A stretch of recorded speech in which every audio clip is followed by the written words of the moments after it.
أعوذ بالله من الشيطان الرجيم بسم الله الرحمن الرحيم الحمد لله رب العالمين والصلاة والسلام على أشرف الأنبياء والمرسلين محمد وآله الطيبين الطاهرين اللهم صل على محمد وآل محمد وعجل فرجهم.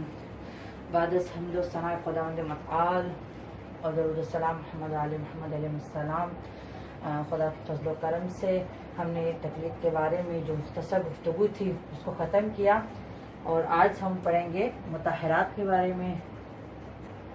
مطہرات میں سب سے پہلے جس چیز کو بیان کیا جاتا ہے وہ ہے پانی۔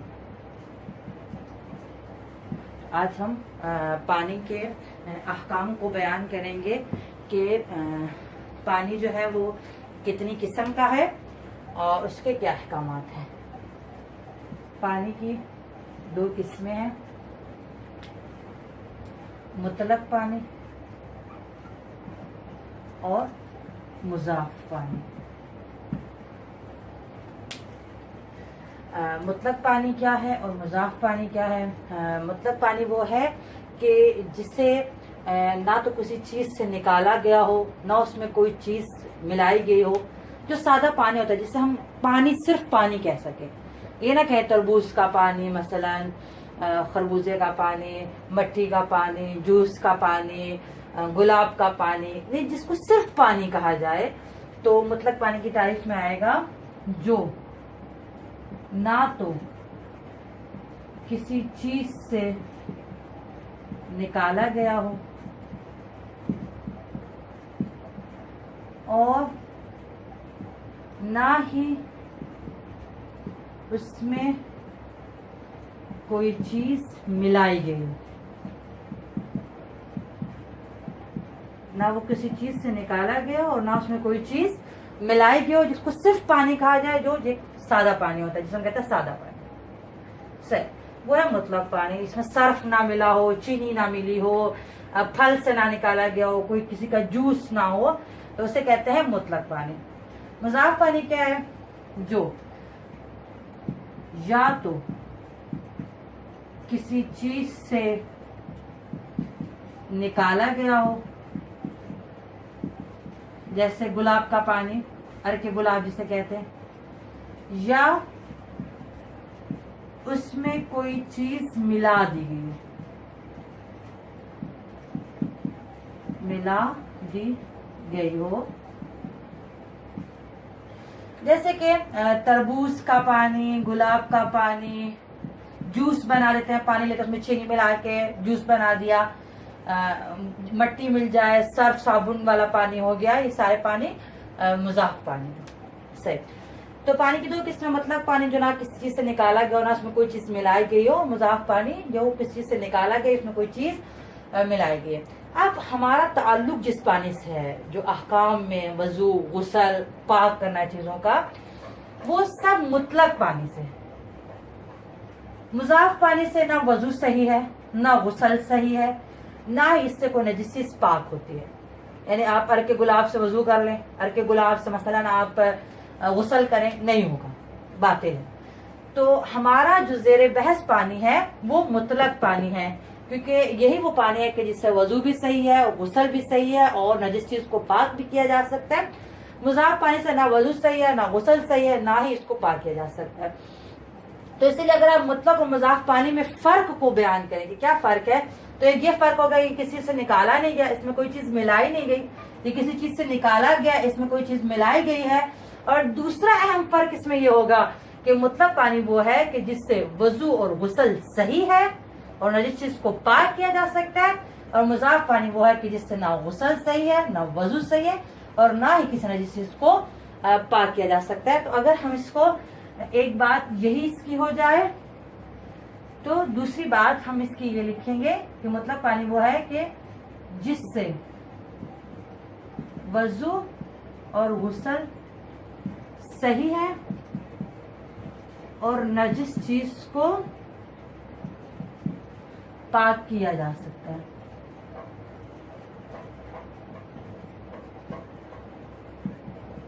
صحیح، اور مضاف پانی وہ ہے کہ جس سے نہ تو